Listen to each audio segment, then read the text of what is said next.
Bhagwan Mansukhani, a teacher of Patanjali Yoga Sutras. I am speaking to you from Kolkata. Today's topic is on the difference between the seer and the seen. If you are able to understand this difference between the seer and the seen, you will find wonderful results in your life. You will experience internal expansion and you will experience external expansion. So what do I mean by the seer? Seer is a drashta. Seer is one who sees. Seer is a term used for Purusha. Seer is a term which is used for Atma, for the soul. So we find that in us, there is an entity who is actually observing and seeing whatever is happening to us and around us and because of us. So this entity which is seeing what is happening is the seer, is the drashta, and what he is seeing is called the drashya, is called the seen. Now let us see what exactly is seen. What is seen is Prakriti, and who is seeing is the Purusha. It is the Purusha, his pure consciousness, which sees all the mind, body, and matter around him. Say, for instance, right now, you are looking on the screen. So who is looking? Is it your body? Is it your mind? Or is it some other entity altogether? If you ponder over it, you will realize there is something, some entity inside you which is unchanging, which is seeing all that is being shown outside to it inside. So who is seeing is the Purusha, and what is being seen is the Prakriti. Prakriti is the mind-body complex. Prakriti is what is coming in through the sense organs, what is being processed by the mind, what is going to the buddhi, and there is somebody sitting there close by to the buddhi who is actually seeing in the buddhi what is happening out there. There's somebody who is seeing in the buddhi what is happening out there is the Purusha. That is the real you. That is your pure consciousness. Your pure consciousness happily sees whatever is happening around it. Now, normally what happens, we do not realize this, the difference between the seer and the seen. We feel that it is our mind which is actually doing the observation. It is our mind which is actually seeing. No, the mind is a tool of observation. The mind is a mechanism by which it picks up signals from the outer world. Those signals go in through the five sense organs. And once when they go in through the five sense organs, they are processed by the mind. They are taken care of by the mind, made sense of by the mind. And then the mind correspondingly changes itself, takes up the form of what is outside and is coming in as a signal. This form which the mind takes, this keeps on fluctuating, this keeps on changing, because in the outer world, whatever the mind is observing is constantly changing, is constantly fluctuating. So the mind keeps on seeing various forms, various shapes, various sizes, constantly in motion, undergoing transformation, undergoing change. And this is shown up in the mind as fluctuating forms, as changing forms. The mind takes up the shape of what it sees. Now there is an entity who is seeing the mind. So who is seeing the mind? It is your pure consciousness, which is deep down inside you. It sees the mind and its fluctuating objects. It sees the mind and its changing colors, its motion, its transformation. So it is not actually seeing what is happening outside. It is the mind which is observing and seeing what is happening outside. But it is getting sort of reflected, sort of affecting the mind, changing the mind. And that change, that effect on the mind is picked up by the pure consciousness, is picked up by what we call the Purusha, is picked up by the Atma, by the soul. And this distinction, when we understand that what is being seen is different from the seer, and in between the seen and the seer is a mental mechanism of the mind, which is actually bringing about the observation, the witnessing, the processing of the outer signals, so that the pure consciousness, the Purusha, the soul can see on the surface of the mind these fluctuations and register what is happening outside. Very, very important. People usually are unable to do this. And once you develop this ability, then you will figure out there is an entity inside you which is unchanging, which is the true observer, which is actually witnessing all that is happening. And the mind is only a tool, only a mechanism which is reflecting whatever is happening in the world outside for that pure consciousness, for that Purusha, for that Atma, that soul to see and observe. Very, very important, my dear friends.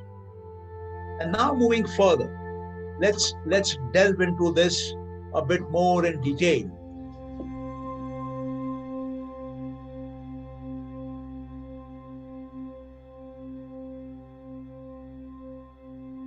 What is being seen? The Prakriti outside. It has various parts to it, various components to it. What is the purpose of this Prakriti? What is the purpose of this Shrishti? What is the purpose of the Drashya? What is the purpose of what is being observed?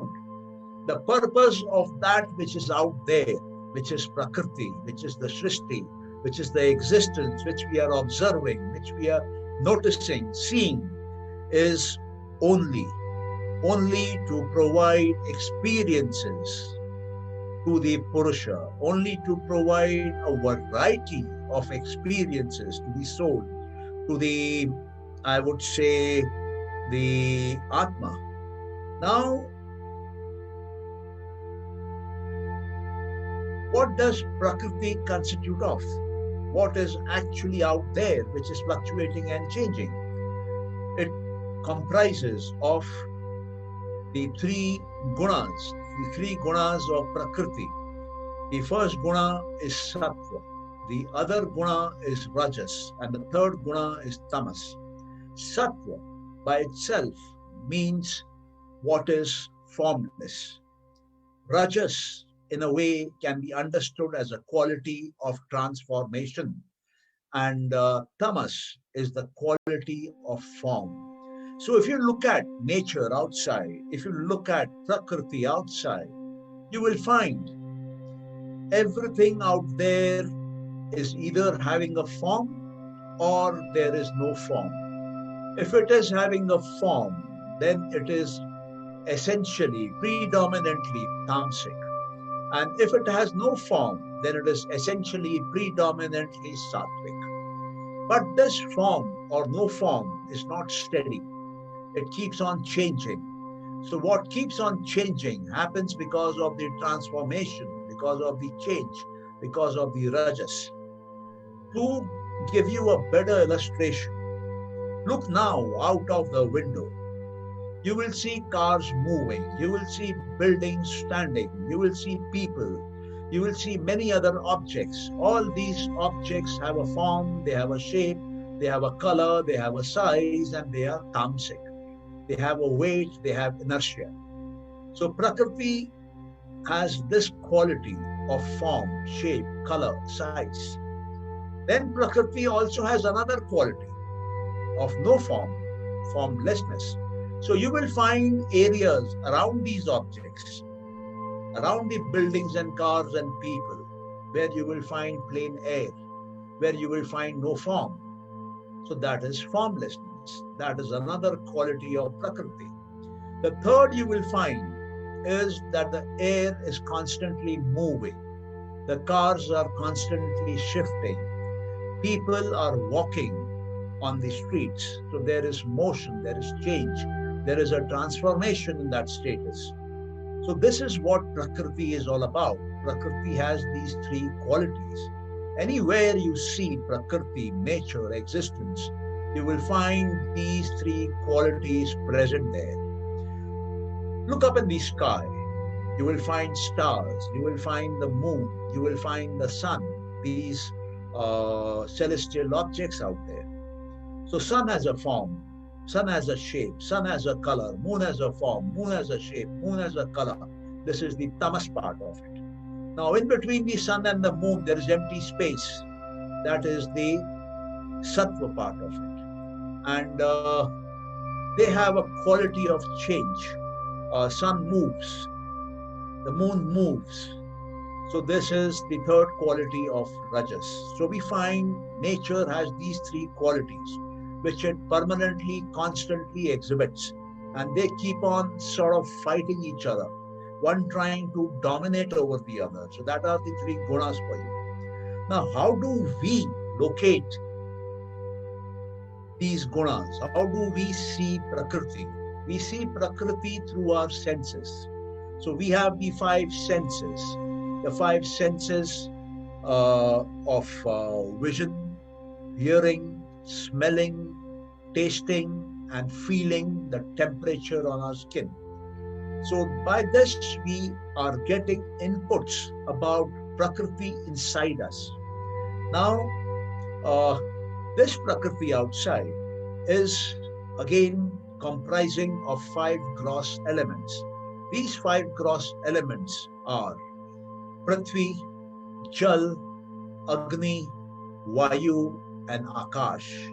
So here again, these gross elements have certain distinctions here. They have certain characteristics which is out there in Prakriti wherever you go. You will find either solidness or liquid or gaseousness or open space or some energy. So these are the five gross elements. Now, how do these senses work? Senses work through the tanmatras. Tanmatras are the five subtle elements because of which the gross elements are made and perceived and experienced. So these five subtle elements empower the senses. That is how the senses are able to pick up information from the outer world and they bring it in. They bring it into the mind. So the mind and the other associated stuff with the mind, it also is form of Prakriti, because mind also has rajas, sattva, and tamas qualities. So we see everything which is of a quality apart from the unchangeable, the Purusha. Apart from the unchangeable Purusha, everything is changing. All that is changing is Prakriti. All that is not changing is Purusha. So we need to understand this. Prakriti is changing Purusha is non-changing. Prakriti is seen by Prakriti through Prakriti. We see the world outside, the five gross elements, through the mind. And on the curtain of the mind, the soul, the Purusha, sees the action, sees the objects, and that is how it experiences the world outside. Moving further, this entire Prakriti, this entire nature outside is divided into four essential, I would say, qualities again. Number one is the particularized. Particularized. The second is unparticularized. The third is distinctive. And the fourth is indistinctive. To understand this, we need to go into a slight depth of the Sankhya theory of evolution of this creation. So Sankhya theory says that this creation has come out of the Mool Prakriti. This creation has come out of the Mool Prakriti, which by itself is unmanifest, which cannot be seen. It is so fine that the Mool Prakriti cannot be seen. It is hidden from us. But that Mool Prakriti evolves. And it evolves, it comes out in the form of Mahat. Mahat is the great principle. Mahat means the cosmic intelligence, the cosmic mind, if you may say. Mahat is the buddhi at the bigger level. Now this Mahat, this cosmic intelligence creates the cosmos. And this cosmic intelligence can be broken up into individual intelligences. These individual intelligences are called the, I would say, buddhi. And then evolves out of them ahankara. Ahankara is ahamkara. I am the doer. The doership, the ownership, this evolves. This doership, this ownership starts building its own infrastructure so that it can do construction. It can do action in the world outside. So how does it do it? It first of all builds a mind for itself.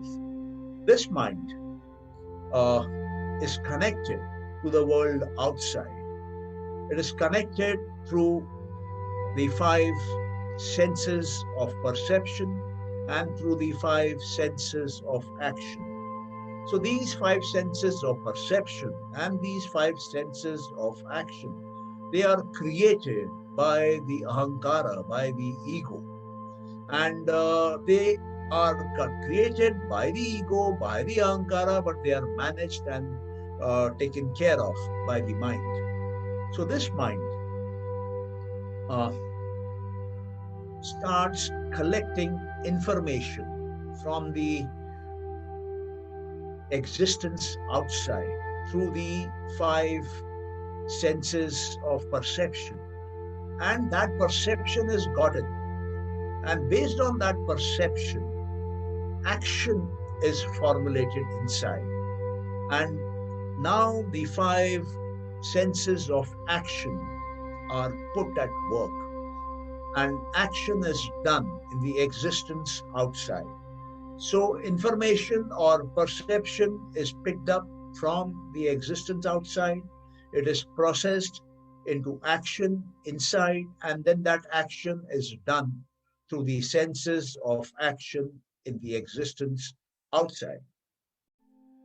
In order for the senses of perception to work, the ahankara, the ego, has created for itself five tanmatras, five subtle elements. These five tanmatras, these five subtle elements are working at the subatomic level, giving power to the sense organs to pick up data, information from the existence outside. And these subtle elements, five of them, they work in coordination with the ahankara, with the ego, and they create our real world outside, the world of the five gross elements. The gross elements of earth, water, fire, air, and ether.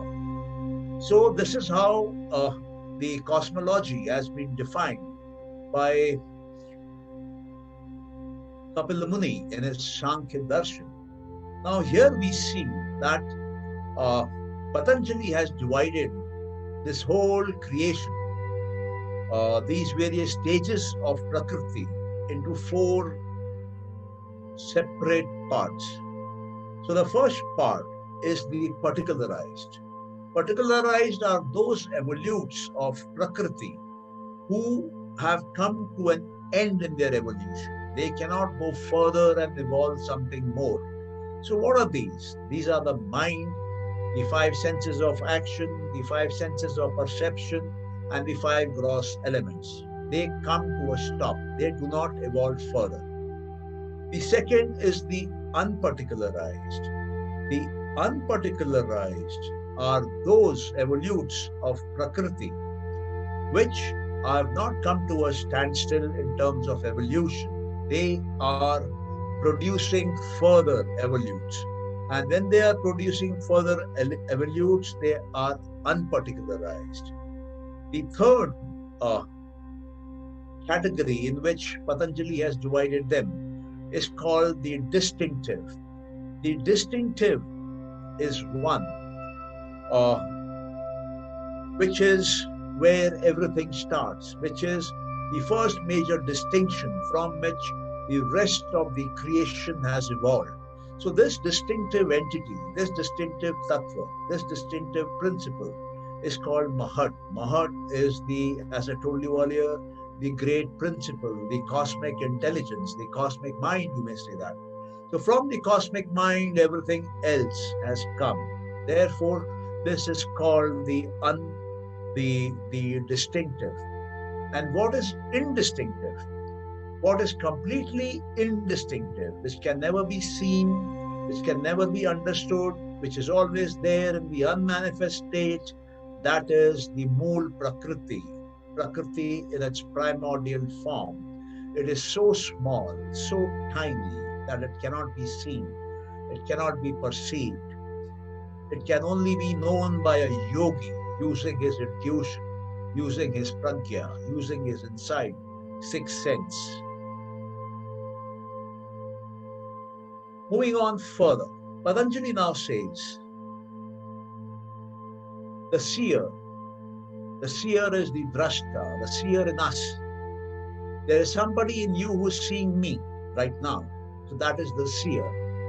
And when he's seeing me, I am the seen, what he is seeing. So the seer is the observer, and the seen is the observed.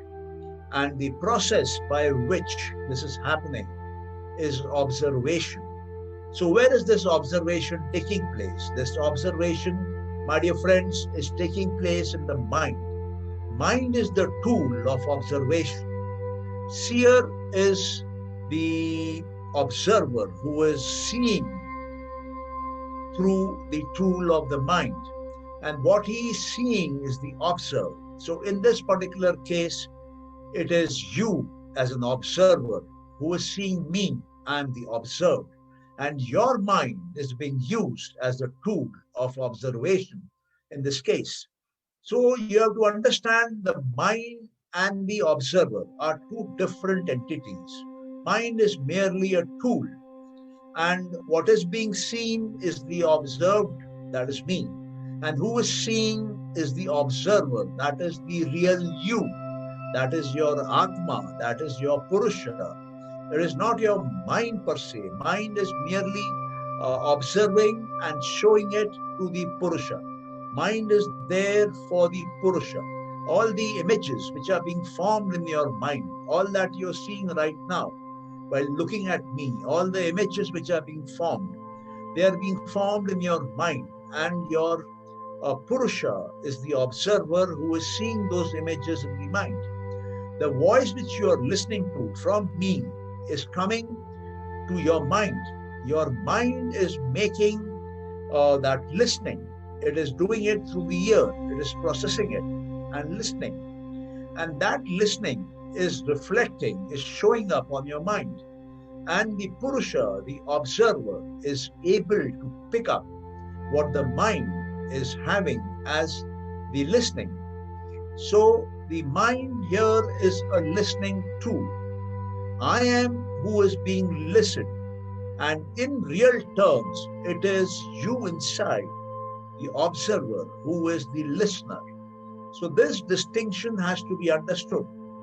There is one who is in between the two, in between the soul and the object, in between the Purusha and the Vastu. That is the mind, the Manas, which is picking up signals from the world outside, reflecting it on itself, transforming itself as per those signals coming from outside, and showing it up to the soul, to the Purusha.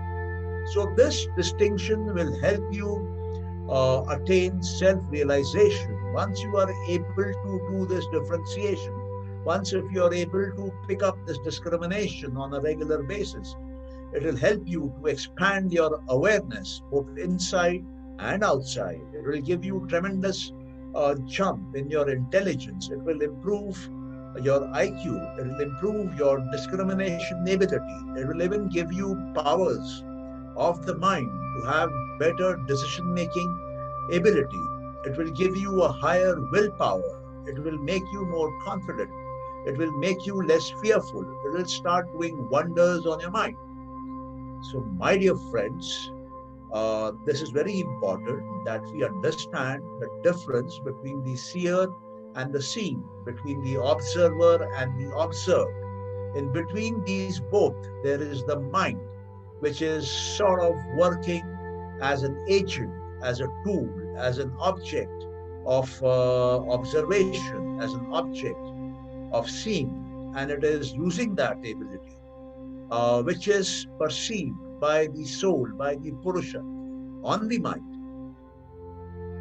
So there are three entities here. I repeat, there are three entities here: the object, the observer, and the tool of observation. Always remember this.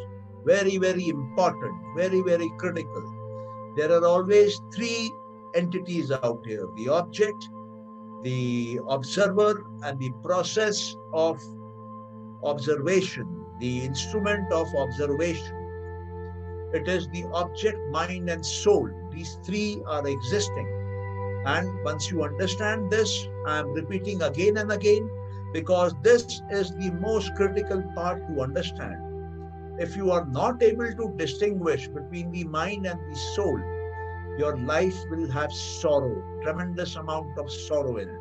But if you are able to understand and constantly perceive that the observed and the instrument of observation and the observer, there are three things: the object, the mind, and the soul.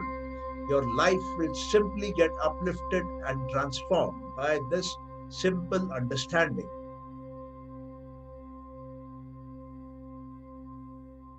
Now, whatever is being observed by the observer and whatever is being shown by the object, whatever is the observed here, that is exclusively for the benefit of the observer. An object does not show itself for its own benefit.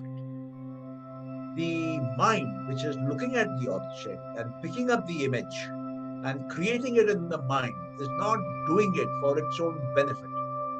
It is there, both of them, the mind and the object, they are there to perform for the Purusha, to perform for the soul, to show to the observer, to show to the seer. And as long as the observer is interested, the object and the mind will exist, and they will keep on showing to the seer, to the observer. But the moment the observer is no longer interested in seeing, in observing, the object will disappear and the mind, the process of observation will disappear. Listen to me again. There is an observer, there is an observed, the object, and there is a process of observation, which is the mind. So the mind and the object, they are doing whatever they are doing, not for themselves. The object is showing itself, the mind is picking up the object as an image for the observer, that is the Purusha, that is the Atma, the soul. If the Purusha, if the Atma, if the soul is not interested in observing, then both the object and the mind, they have no function to perform, so they disappear. And this leads to liberation, this leads to mukti, this leads to freedom. So the freedom is not from the world, the freedom is essentially from the mind, and because the mind disappears, the object also disappears, because the object was being seen on the mind. And when the observer is not interested in seeing the object, when the observer is not interested in seeing the mind, both of them quietly move away because their function is over, their duty is over. Now the soul is busy in watching itself. The Atma is busy in Atma Sakshatkar. The Purusha is busy in seeing its own Swarupa. Therefore, my dear friends, very, very important, when the object and the mind are performing, then the Purusha, the soul, sees. As long as it is interested, it sees. But the moment its interest is over, it gets bored from the Prakriti, from the scene, from the Drashya, from whatever is being shown to it, it moves away and goes back into itself. It starts seeing itself. It starts seeing its own Swarupa, its own form, its own Rupa. And now the mind and the object have no purpose to serve, so they quietly disappear from the scene.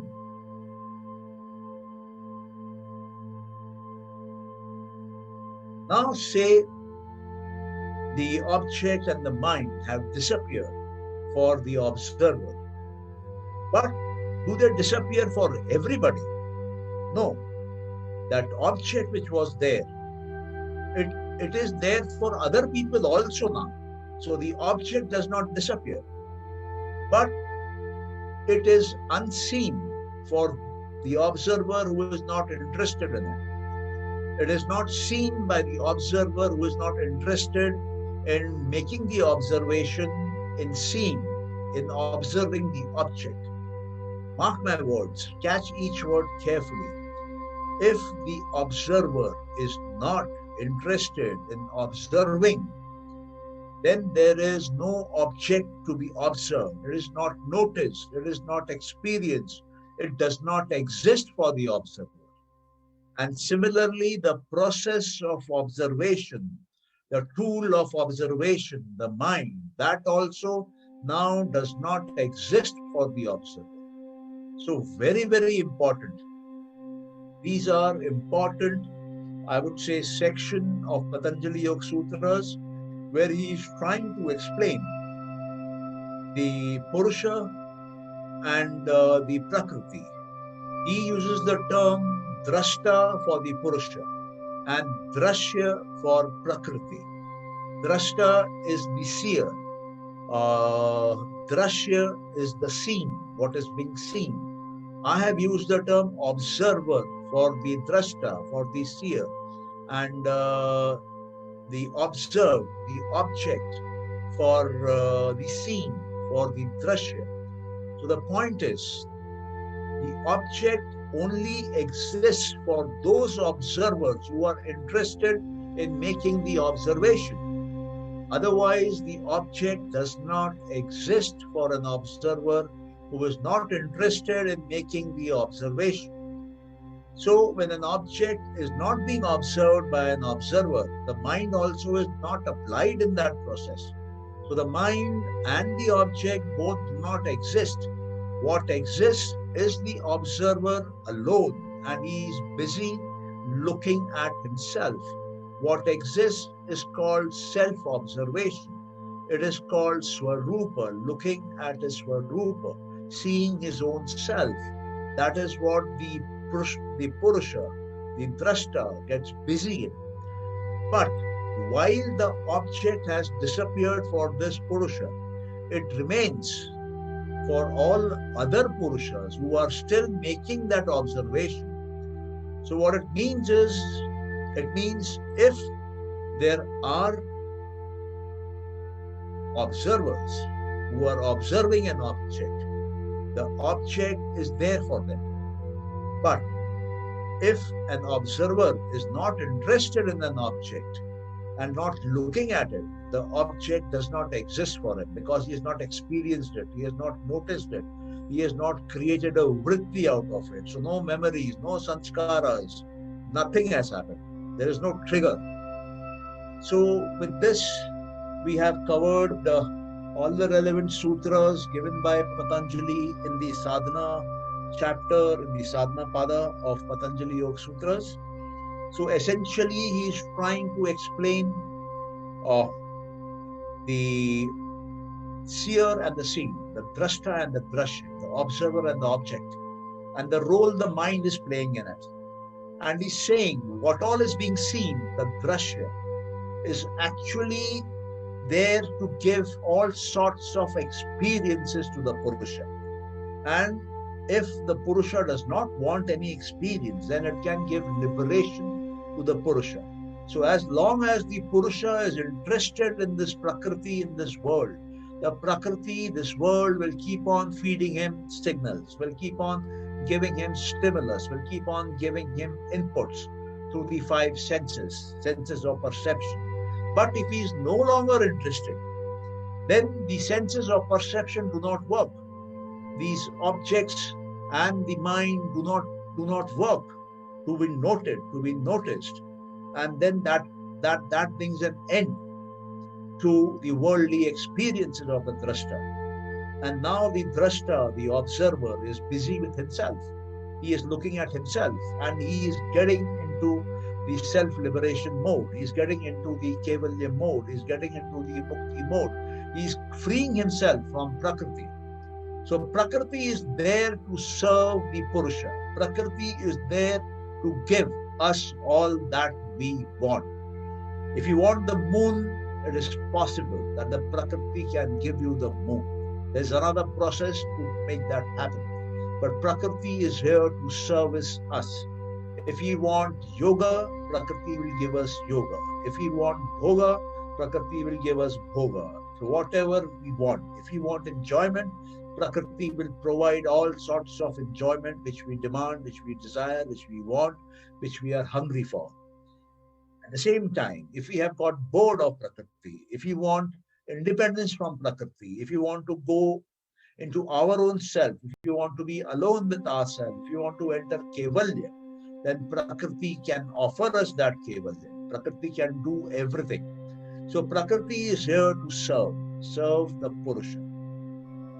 So with this, I think I have gone in depth, tried to explain to you the finer points. I hope I've been able to convey what I wanted to convey. If you understand this, you will experience permanent happiness. And this permanent happiness can stay with you and your family if you teach them how to do this. And you can use it to teach the people of your society, people of your country, and people of the world at large.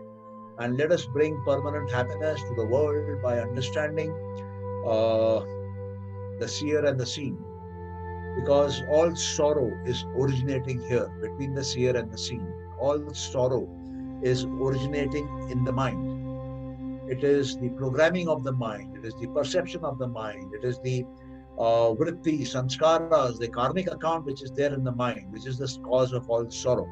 So once when we are able to understand this difference between Prakriti, which is broken up into the mind and the body combination, and the soul as three separate entities, then we take our first steps towards liberation, freeing our mind from all its sorrowful problems, sorrowful origins, and we will even attain liberation. We will even be able to come out of the cycle of birth and death permanently. So, with this, I thank you for being here, for listening to me. God bless each one of you, and may you achieve permanent happiness in your family. Thank you so much. God bless you.